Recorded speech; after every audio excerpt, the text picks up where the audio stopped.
Hi, I'm Ray Suarez, host of Talk of the Nation on National Public Radio and author of The Old Neighborhood. Watch Author with Joe Skelly on Tuesday nights at 10:30 on KTCI Channel 17. He really does read them.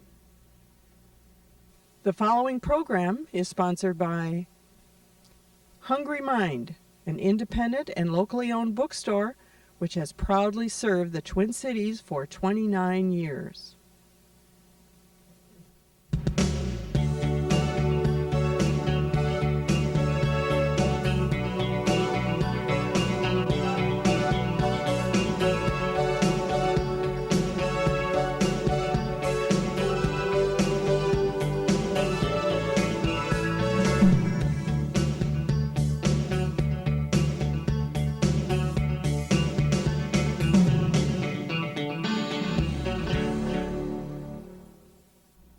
Welcome to this edition of Author. I'm Joe Skelly. Today's guest has written more than 20 novels and won numerous awards, including England's prestigious Booker Prize, the Los Angeles Book Prize, and the Miles Franklin Award twice for Best Australian Novel. He is best known for writing Schindler's List, which was made into an Academy Award-winning film by Steven Spielberg.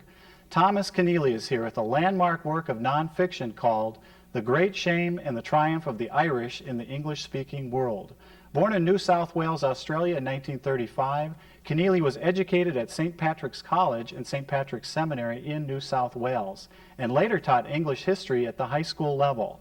He holds honorary doctorates and letters from the University of Queensland, the National University of Ireland, and 2 schools in the U.S.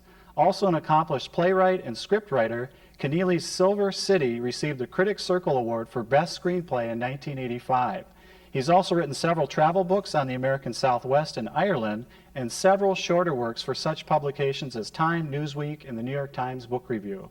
He makes his home in Sydney, where he's active in Australia's growing movement toward a republic with his wife Judith and their 2 daughters. Thomas Keneally, welcome to the show. Thank you, Joe. It's a great pleasure to have you. Now, you didn't think about doing this book on Irish history until after the popularity of the film Schindler's List. Why was that? Well, I'd always thought about writing something about Ireland, but it was such a radioactive topic in the 80s and early 90s with the great distractions and horrors of bombs going off, planted by both sides, and the internecine warfare going on. And after the success of Schindler, my publisher, Nan Talese, who was of Irish descent, said, "You ought to do something on the Irish." And it always struck me that prior to the famine, the population of Ireland had been up towards 9 million, and it diminished throughout the 19th century as a result of the famine to barely more than half that at the end of the century. And indeed, throughout this century then, it declined even further in the 1920s. And now for the first time, you have the more Irish going home than leaving. So it's a good season to assess that era of depopulation. And of course, the peace process also makes it a good season in which to look at the well springs of that ancient grievance. Before we turn to the book, what did the success of Schindler's List mean to you? Well, it meant that I had leisure to write this huge book on the Irish. The Great Shame is an act of folly generated by the sales of Schindler's List. It involved research in so many countries that one would have been hard-pressed to find the resources to do it if Schindler hadn't already put those resources in my hands. But on the other hand, the success of Schindler's List, you know, I published the book 1982. It took Stephen all those years to make it. I'd nearly forgotten it was mine by the time it was made. And I just went on writing my old idiosyncratic novels. You know, my last novel, for example, was a novel about my Irish immigrant parents, grandparents settling in a small town in New South Wales and in a valley which could be reached only by coastal steamer this was in 1900, the book is set. So it hasn't influenced my writing agenda, I don't think, except that its success certainly made the folly of writing this thing possible. Well, before we go to the beginning of your book, the 1830s, assess the state of Irish immigrants around the world today. There's like 44 million Americans of Irish descent. Yes, one of the largest immigrant groups here in America. What about other parts of the world? In Australia, 40% of the now 19 million people have Irish connections. Canada, a large population. One area I didn't buy into in this book, but which would be the basis of another great book for someone with competence in Spanish, would be the history of the Irish in Mexico, Central America, and South America, because that's an enormous story too.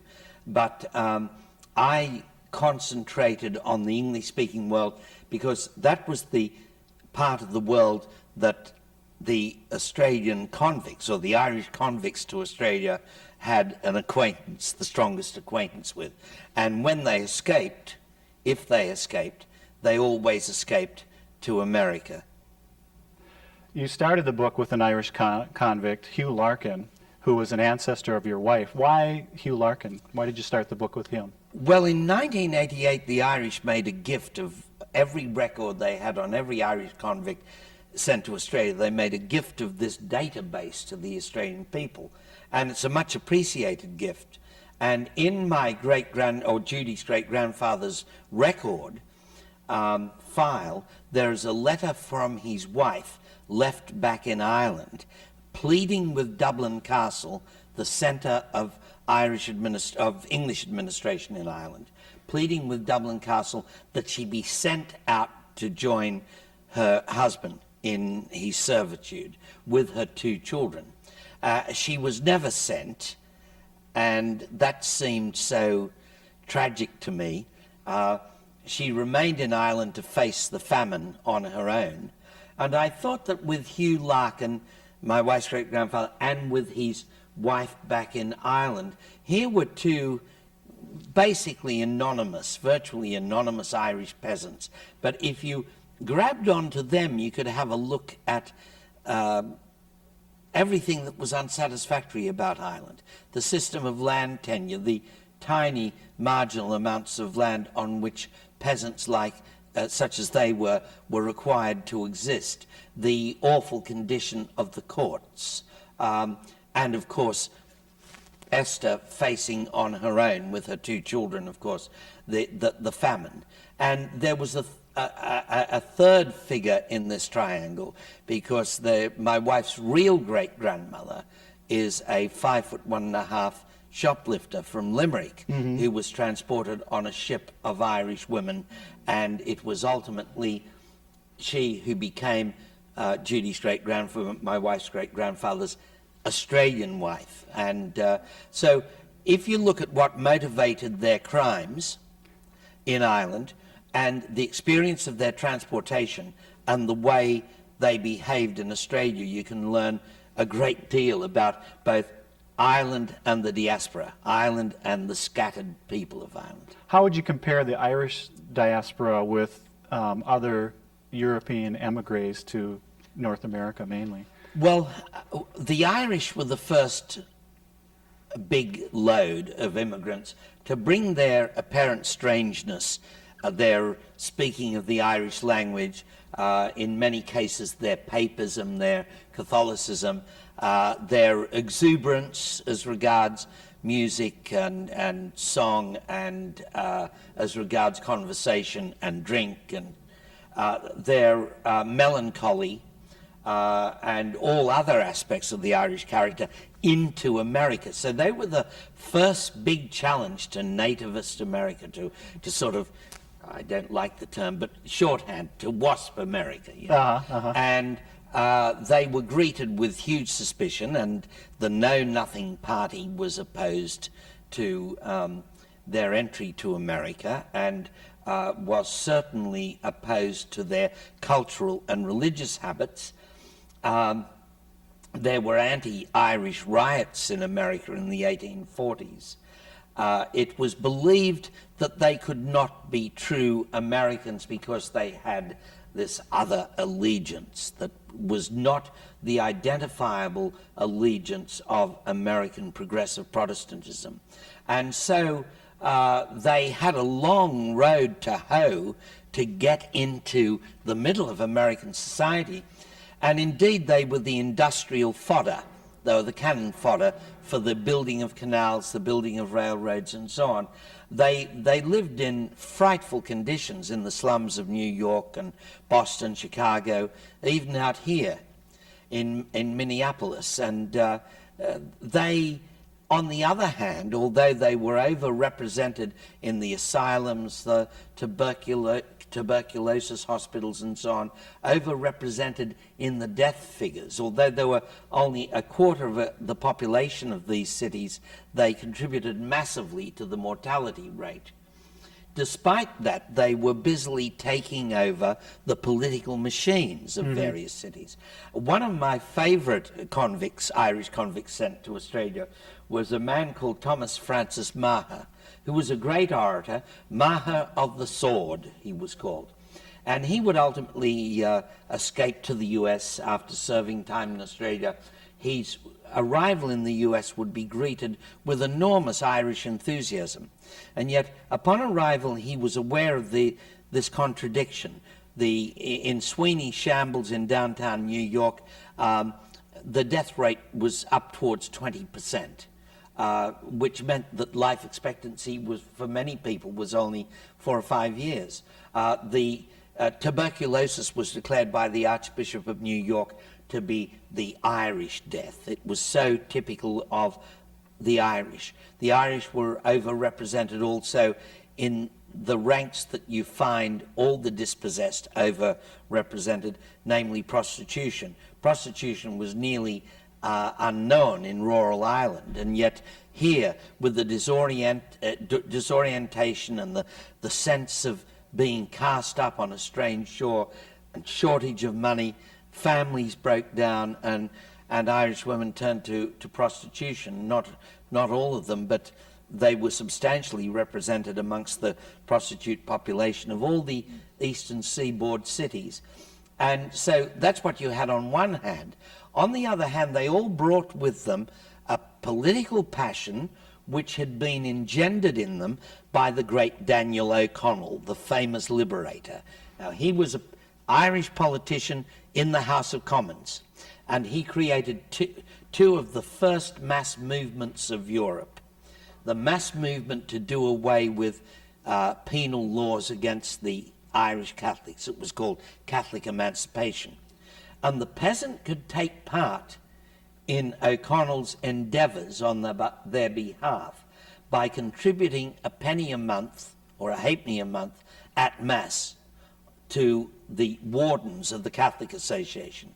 And after Catholic emancipation had been achieved in 1829, O'Connell then turned to a repeal association to do away with the connection between, the legislative connection between England and Ireland, and make Ireland independent. And again, our peasant forefathers and foremothers contributed money to that. And because O'Connell was arguing for them in Westminster, because the members of O'Connell's party, who were all Irishmen, were arguing for the rights of the Irish tenant and the Irish peasant, this gave the Irish a fairly unique taste amongst European populations, European peasants, a fairly unique taste for politics. So when they got here and found that they could exercise their political muscle, well, you know the story. Take over the democratic machine, make it into a system of patronage, make sure you vote early and often, get out the vote, you know,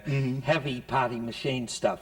And so even while they were failing and dying in the tenements, they were succeeding politically. The great shame versus the great triumph. Exactly, yes. If you just join us, you're watching Author, and our guest today is Thomas Keneally. His new book is called The Great Shame and the Triumph of the Irish in the English-Speaking World.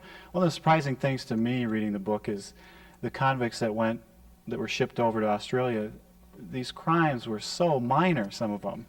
Yes, your relatives. My wife's great-grandfather's great-grandmother's crime was stealing some cloth. And she did do it. She may have been, I've got a daughter who's a film producer, so she may have been genuinely criminal. But I don't think she was. I think these crimes were committed in the summer. They were committed, crimes of small thefts, committed at a time when the spuds had given out.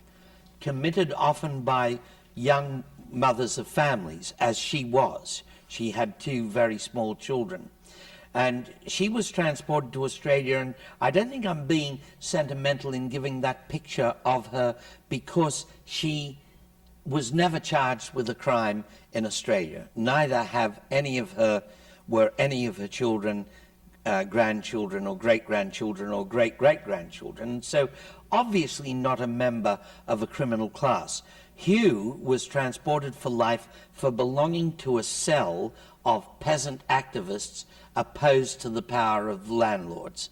And he belonged to a ribbon society, as these secret societies were called. They would threaten landlords whom they considered inequitable. If the landlord did not amend his ways, they would sometimes enter the house armed and in disguise and utter threats. Now, this was not a modern form of house invasion, because normally it did not lead to the taking of anything, to physical harm or rape or pillage or any of the things that are associated with modern house invasions. The third step would be to shoot the landlord if he did not ultimately come around. And there were 200 murders committed in 19th century Ireland, which were ribbon man murders. Mm-hmm. But of course Hugh didn't get to that stage. The knocking down of the door doomed him at the age of 24 to life transportation to Australia. What was their life like then in Australia? Well, Australia was a great outdoor prison. Or was it a hopeful situation? I mean, they had to leave their families, of course. They were traumatized by the journey. Mm-hmm. That being chained on the lowest deck of a convict ship and entering the Atlantic in midwinter or late winter, as both Hugh and Mary did, chained in the bowels of the ship, was an awful, shattering experience. And to know that you'd never see your family again, that you were going to the 19th century equivalent of Mars. And yet many Irish prisoners, particularly protest criminals like Hugh, did quite well in Australia. If you were put in a chain gang, or if you had a brutal master, you might become an intractable and really suffer, be flogged, be ultimately hanged. The Irish who were sent to Norfolk Island, this penal hell right out in the Pacific, suffered terribly. Those are the worst criminals? And no, often it was an accident, whether your boat went to Sydney or Norfolk Island or Hobart in Van Diemen's Land. But Hugh was lucky to arrive in Sydney at a time when pastoralists, sheep farmers, cattle farmers, needed skilled labour, needed cheap labour. So he was assigned to serve his time under a master in remote New South Wales. And he never committed another crime and was able ultimately to marry. And he never had to face the summer famine again, the period of want between April, May and September, which occurred every year when the potatoes gave out. And of course he didn't have to face the famine, which started in 1845 and which would have definitely threatened his life had he been still in Ireland. His wife in Ireland had to face it, but he didn't. So in physical terms, in terms of food and physical conditions, if you had a good master, you were often physically better off. Spiritually was another matter. I'm quite sure that all these Irish convicts, including General Thomas Francis Meagher, who fought in the Civil War and so on, was governor of Montana, I'm sure that they all remembered their transportation and that it recurred to them in their dreams. Because I know from the Schindler book that many prisoners confess to dreams of being rounded up. This is the terrible thing that happens when you traumatize people. It recurs in their dreams. So they're being put in the back of a truck.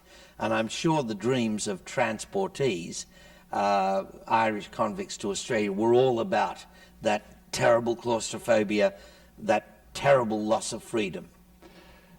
I want you to contrast the broad strokes of the great shame versus the triumph. You characterize the great shame as almost like survival shame, similar to what happened with the Holocaust. Yes, the chief... Contrast the shame and the triumph. Well, the chief shame, I think, was the shame of Westminster's maladministration, for which Tony Blair has had the grace recently to apologize. But the shame of transportation was something which even the Australians felt. World War I, when the Australians fought at Gallipoli and on the Western Front, they were very much out to show that they were of good stock, you know, that they were not convict trash, that they were not white trash. So there was a shame attached to convictism in that you had to prove that you were really a solid citizen. And that shame caused the successive generations of my wife's family and of my family to keep our convict origins somewhat secret. It's only in modern times that this passion for finding a convict in your background, you know, if you find out that you're descended from a British marquis, then everyone commiserates with you. But if you've got convicts in your background, you've hit the jackpot. And if they're politicals, that's really something. That's really a patent of nobility. So the shame was recovered from, but it existed. And one is aware, a Holocaust survivor said to me, the worst thing about what the Nazis put us through was that we, who were the victims, now feel guilty at what we had to do to survive and at the fact of our survival. And there was in the oral record a number of Irish statements of that nature, what we had to do to survive, that was contrary to Irish culture. For example, before the famine, a hungry man coming down the road was taken into anyone's cabin and fed on potatoes and buttermilk, because there was the ethos, not uncommon in Irish America either, that this person, this unknown man, may be Christ, and we must treat him as if he could be Christ in disguise. But once the famine began, and that unknown man was likely to consume your few remaining resources of food, but he was also likely to be carrying in his clothing the microbes of typhus or of relapsing fever. He may be disease-ridden. So the Irish shut their doors suddenly on such people, and that's understandable that they did, but afterwards the survivors were ashamed of it.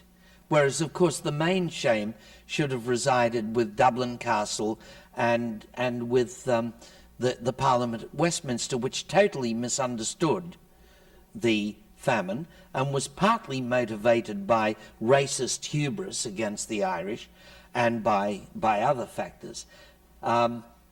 During the famine, for example, when cholera struck, people put cholera sufferers in their hut, in the cabin, and then they didn't enter it, but they would send in food on a pole or drink on a pole, and they could feel the sick person removing it. When, after a time, there were no more pulls on the pole or there was evidence of putrefaction, they would tumble the house and cremate it all. Now, this was totally alien to the Irish character and Irish custom. And so there's a certain shame, survival shame, afterwards, directed back towards events like that. So the shame of transportation. The other shame was that the Irish were successful in the New World in taking over the New World, taking over the Democrat Party, Tammany Hall, creating the voting systems of Boston, you know, how to getting the vote out on the day. They were brilliant at that, but when it came to using their influence to liberate Ireland, there was a certain ineptitude. Half the Irish survivors of the Civil War decided that they would invade Canada and hold it hostage. But ultimately, despite the power of the Irish with the Democrat Party, the American President Andrew Johnson had to lower the boom on them and send U.S. Grant up to stop the invasion.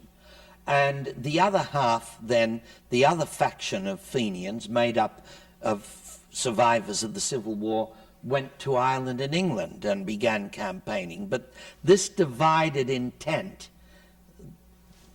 Ireland as against Canada, destroyed the impact of the Fenian, the Irish Republican Brotherhood in America, which could have been very significant if they had remained united and thrown all their weight behind one effort. So always good in the New World and in other people's armies, the Irish, but not so good in the Old World and in their own.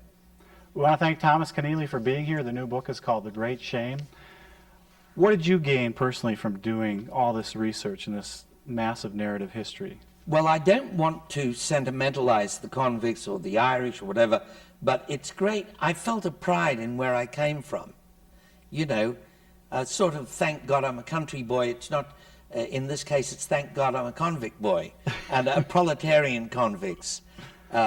People who, I think of my wife's great-grandmother making her way in a system where there are 18 female convicts to only 100 male convicts. And she's able to negotiate her way, find a place for herself in that society, and give birth to a family of little Australians. I think she's a heroine, and I'm unabashed about saying so. And so I'm delighted, even though she's my wife's ancestor more than mine. You can claim her too. Yes, I can. I mean, I've been put in my place by her great-granddaughter. Yeah. Thomas Keneally, thanks a lot. Thank you. Good job.